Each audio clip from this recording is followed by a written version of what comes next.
विपत्ति आई राजा दशरथ पे, राम जब जा रहे थे वन को।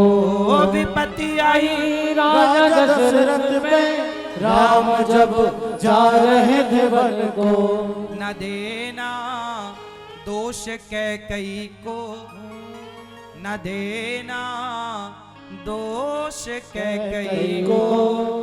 विपत्ति तो सब पे आती है। दशरथ जी को विपत्ति मिली, बुढ़ापे में कष्ट मिला। बोलो हाँ, बेटा वनवास चला गया, राम राम कह के मर गए, तो दशरथ जी का ही ये कर्म दंड था। इन्होंने श्रवण कुमार के माँ बाप को उनसे बच्चा छीना, तो विधाता ने इनसे भी इनका बच्चा छीन लिया।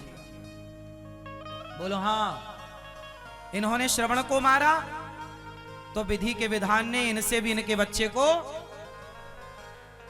विपत्ति आई अंधा अंधी पे, लाल श्रवण सपाया है। न देना दोष दशरथ को, विपत्ति तो सब पे आती है। इनका बच्चा छीन लिया। अब दशरथ जी को दोष मत दो, श्रवण के माँ बाप का श्रवण मारा गया। जब श्रवण मरा तो लोग कहते हैं दशरथ जी का दोष ना साहब, ये तो अंधा अंधी के कर्मों का दंड था। अब आप कहोगे अंधा अंधी, हाँ, ये जो श्रवण की माता थी और श्रवण के पिता थे, ये अलग अलग थे। मींस एक सेठ के घर में काम करने वाली महिला थी, तो दोनों का इलू इलू हो गया।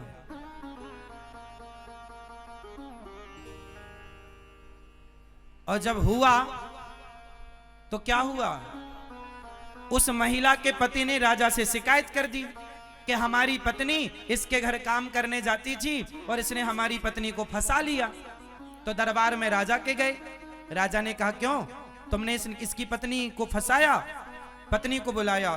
पत्नी बोली महाराज वो हम थोड़ा धन के लालच में आ गए थे। सेठ बोला महाराज ये बहुत सुंदर थी तो हम भी इसकी सुंदरता पर आ गए थे, गलती हो गई। राजा ने कहा नहीं, तुम दोनों की आंखें बिगड़ गई इसलिए इनकी आंखें फोड़ दी जाएं। दोनों की आंखें फोड़ दी, इसलिए श्रवण के माँ बाप अंधे हैं, इनकी आंखें फोड़ दी गई थी। राजा का न्याय था। अंधे इन्होंने अपने पति को छोड़ा था, उसने अपनी पत्नी को छोड़ा था, और इनका दोनों का मन एक दूसरे में लगा। और राजा ने कहा ये तो हो गया दंड, तुम्हारी आंखें, तुम्हारी बेकार आंखों से तो आया ना, आंखों में धन सवार हुआ, आंखों में काम सवार हुआ, काम बिगड़ गया। अब राजा ने कहा चलो तुम्हें देश निकाला दिया जाता है, तो हमारे यहाँ मत रहना वरना तुम्हारे देखा देखी में और लोग बिगड़ जाएंगे। पहले ऐसे लोगों को देश में रहने का मतलब, देश मतलब अपने क्षेत्र में अपने हिस्से में नहीं, जाओ। तो दोनों बेचारे अंधा अंधी दोनों जंगल चले गए। पर दोनों जंगल जाने के बाद इनका मन बाद में शुद्ध हो गया। इनका मन बाद में क्या हुआ, गिलानी हो गई ना कि हम लोगों ने गलत किया। अच्छा गलती करना गलत नहीं है, गलती को एक्सेप्ट कर लो, स्वीकार कर लो, फिर गलतियां ना करो तो वो गलती सुधर जाती है। अब दोनों की गलतियां हुई पर दोनों ने स्वीकार किया और जंगल में सरयू के किनारे दूर जाके वहां नदी में कहीं जंगल में ये दोनों कुटिया बना के अपना रहने लग गए। और दोनों अब भजन करने लग गए भगवान का, श्रीमन्नारायण श्रीमन्नारायण श्रीमन्नारायण। अब भजन करने से तो पवित्र हो ही जाएगा। तो दोनों जब पवित्र हुए फिर दोनों की जो संतान हुई वो श्रवण कुमार थी। इसलिए श्रवण कुमार जब मरे तो दोनों तड़प तड़प कर मर गए, क्योंकि सब व्यक्ति जो दुख पाए समझ लो जिसे दुख मिल रहा है वो हमारे किसी जन्मों के फल हैं, कर्मों के। इसलिए दोष किसी को मत दो। हम वर्तमान को भीष्म पितामह को बाणों की सैया मिली, वो उनका कर्म था। पिछले जन्म में सांप को कांटों के ढेर में फेंका, खुद बाणों की सैया पलेट के जैसी करनी। इसलिए मेरी मां जो आपको मिल रहा है अच्छा, वो भी आपके अच्छे कर्मों का फल है, और जो मिल रहा है आपको बुरा वो भी आपके कर्मों का। जोर से क्या है क्या है क्या है कौन सा फल? आम का, अंगूर का, कर्मों का।